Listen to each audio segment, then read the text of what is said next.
One of my favorite quotes by one of our colleagues, Dr. James Chestnut, we could really sum it up really simply and say, eat well, think well, and move well. You look at those three aspects of your life, and that's going to really, we talked about stress earlier, and it's a really great way to manage and reduce stress, reduce the toxic overload that our bodies are dealing with, is just to break it down into eating better, making sure that our thoughts are positive and moving forward, and that we're getting great movement in our lives. But most importantly, and I'm going to tie this into my own personal testimony, is getting adjusted, okay?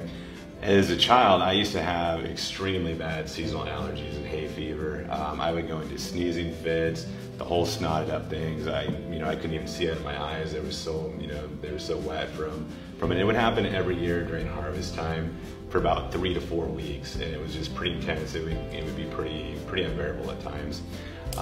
We even tried doing allergy shots, where I would have to try to, they figured out certain pollens and danders that I was allergic to. And then I was trained on how to give myself these shots, trying to increase my immunity to these. But the truth was, as I was doing these, I could never really tell if I was feeling better or worse in these shots. And after a year of it, I was like, I'm done. Like, no more of this. Time goes on, I start noticing that I'm also having allergies during springtime, when the snow melts and all those dust and pollens get released in the air.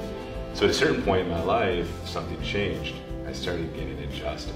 Now, for me, it wasn't immediate. You have some patients, a few weeks, a few months, and they start noticing a change, but it was really over the course of a year, 2 years, and even a decade. Really within the first year, I was like, something's different. My allergies aren't as intense. And every year that went by, I would be like, whoa, they're less intense, to the point now, I get an occasional sneeze when allergy season comes around, and it doesn't even faze me or affect me anymore. So, point being, get your spine checked for subluxations, get it adjusted as needed, and it has a huge impact on improving the nervous system and how that's going to help its role in modulating and managing the immune system moving forward. So.